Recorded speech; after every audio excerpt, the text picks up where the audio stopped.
Okay, boys and girls, today we're going to talk about showing details, okay, instead of telling. And then we're also going to talk about dialogue. So let's first talk about showing details, okay? If we remember back last week, we talked about verbs, strong verbs, and strong adjectives. Such things as, like, instead of saying talk, gossip, okay? Instead of telling, like informed. So using those strong verbs to put a better picture in the reader's head, better description. And we also talked about strong adjectives, those words that are describing. So like if we were to describe the sun, we would say like a bright glowing light, something like that, okay? So I have a sentence over here. At breakfast, my brother Greg pretended not to know I was mad at him. So that's our sentence. At breakfast, my brother Greg pretended not to know I was mad at him. Now, that sentence is a telling sentence. It tells us. It doesn't let us form a picture in our head and get a vivid detail of it by any means. And so when we write, we want to make sure that our reader is getting that vivid detail in their head. They can picture what's being told to them, okay? So we need to think, what does that look like? What does it look like for someone to pretend that they're not talking to you and that they're mad at you? So kind of envision that in your head right now. So when I think of that, a better way to say that, a better showing way with some detailed words would be, I glared over the cereal box at my brother, Greg. And when he asked me to pass the milk, I ignored him. He jumped up and grabbed it, whistling the whole time. Then, with great enthusiasm, he started quizzing my dad about a birdhouse he was building. Greg couldn't care less about Dad's carpentry projects. I kept glaring. Okay, so that paragraph is showing, okay? It's putting a picture in our head of what's going on. It's not telling us, okay? It's not letting us draw that picture in our head. So when we write, we want to have that picture in our head. Here's this paragraph again. I glared over the cereal box at my brother. I didn't say I looked, I said I glared. And when he asked me to pass the milk, I ignored him. He jumped up and grabbed it, whistling the whole time. Then, with great enthusiasm, he started quizzing my dad about a birdhouse he was building. Greg couldn't care less about Dad's carpentry projects. I kept glaring. Okay, so those are showing details. It's not a telling detail about pretending that I was mad at him. Okay, this shows us in our head of what's going on. So if you open your book to page 3.4 in your workbook, which is 3.4 is page 33. So go to page 33 in your workbook, 3.4. And we're going to write down the definition of showing. Writing with descriptive detail to give the reader a clear picture of what is happening. So here's a good time to pause the video and write the definition of showing.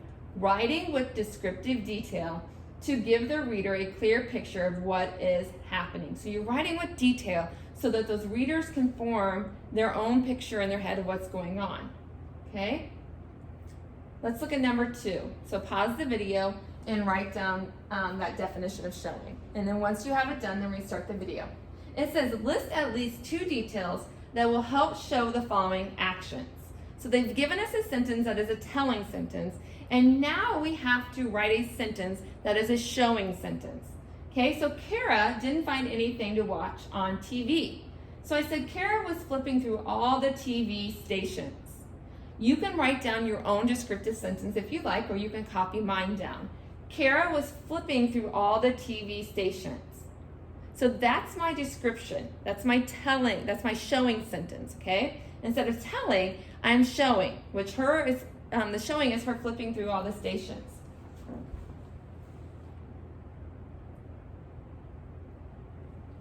Our second telling sentence is, Marco hurried to the bus stop. Now, what does it look like for someone to hurry to the bus stop?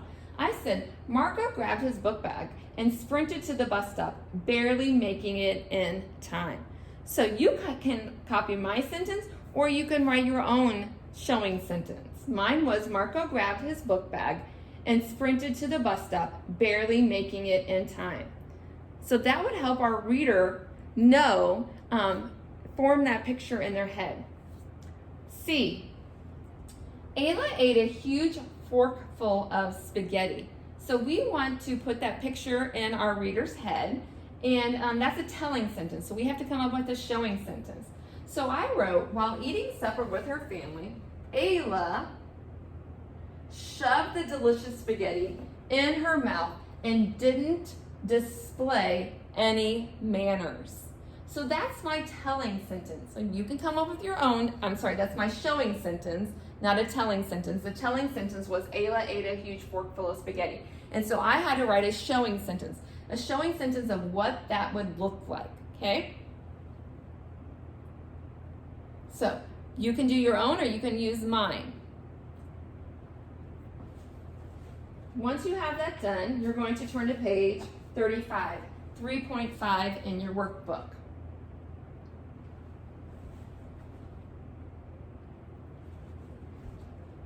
Now, we're going to take our narrative from last week and we're going to rewrite it so that we have details, okay? Remember, you were writing about a first something, whether it was the first time you rode your bicycle without training wheels, the first time you can remember going trick-or-treating, first day at a new school, whatever it was that you were writing about, okay? We're going to take that personal narrative and we're going to put showing details in them instead of telling details. Now, we've been reading the first real sand giving, and in it, there are a lot of showing details. And a couple examples of that, I'm going to take that moment from when Blanco brings home that turkey and he's giving it to Abuelo, and it slips through her hands and it goes down into the sunroom. Here are 4, in order as they happen, showing details of that moment, okay, of that exact moment of Abuela getting the turkey in her hand, it's sliding out of her hands and going, skidding into the sunroom. So here's my first showing detail in order as it happened. Abuela dropped the turkey just as she was answering Mama. Second showing detail, the turkey slid across the kitchen floor. Third showing detail, it bounced down the stairs into the sunroom. And then the fourth and final showing detail, it lay there enjoying the sunlight and mocking Blanco. So those are all showing details. I didn't just simply say, Abuela had the turkey in her hands, it fell, and it went into the sunroom, okay? These are showing details exactly of what happened so the reader can form that picture in their head. We're going to do the same thing with our writing from last week. So you need to go back to your writing from last week and find it. Reread that writing that you had. Let me find it in here. It was page 6 in our workbook. Go back and reread that, okay? And after you reread it, you're going to turn to the next page that looks like page 36. Okay, so go to page 36 in your workbook. And after you reread that, think about how you could improve it with showing details instead of telling details. So I have 4 showing detailed sentences up here of my experience, my first time experience of disking, okay? And disking is a round board that gets pulled behind a boat and you stand on it like skis with the rope, okay? So here's my first showing detail. With the ski rope in my hand, I steadied the disc board, okay? So I'm steadying the disc board. I can actually envision someone trying to get control of that disc board. My second detail, the second thing that happened, I yelled loudly with a nervous voice, go, okay? So I yelled loudly with a nervous voice, and I told the driver of the boat to go. My third showing detail, I immediately was yanked forward into the deep water and did not let go of the rope, okay? And I could have said did not toss the rope, and that would have been better showing detail, okay? My fourth showing detail is the boat was pulling me under deeper and deeper, and I was panicking because I thought I was going to drown. So I have my 4 showing details, exactly what happened in order. And I don't tell it, I show it so that the reader can get this detailed image in their head of exactly what happened, okay? So I used steadied, I used yelled loudly and nervous voice, immediately, and yanked forward in the deep water, okay? And then I also had, whoops, can't do it that way. I'm about the boat pulling me under deeper and deeper, and panicking, okay, and drowning.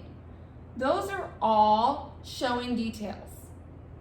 So now what you're going to do is you're going to go to the next page after you get your showing details done, after you've gone back and reread your narrative that was on page 6. You're going to write down your showing details. How could you make it more descriptive for the reader to form that picture in their head of what was happening? So write down your 4 showing details. Once you have those 4 showing details done, you're going to go to the next page, page 37, and now you're going to take that moment, okay, my moment of disking, that one single moment the first time I tried, and I'm going to now improve my paragraph that I had written on page 6, adding my showing details from the previous page, okay? So I'm going to rewrite my topic sentence. If I didn't like that topic sentence I had before, I can rewrite it, or I can use the one that I had before. I can copy it right down. So here's mine. Remember, your topic sentence has to tell your topic and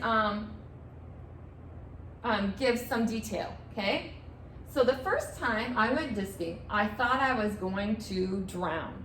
So I told what my topic was my first time disking, and then I gave a thought, okay? So the first time I went disking, I thought I was going to drown. I've drawn my reader in because, first time disking and I'm drowning, okay? Why did she think she was going to drown? I was in the water with my disc. Now, once I have, those are my topic sentence, I have my topic sentence, and then I kind of led up to the first detail of what was going to happen. Then I'm going to take what I've written over here, and I'm going to rewrite that, okay, into my narrative. So the first time I went disking, I thought I was going to drown.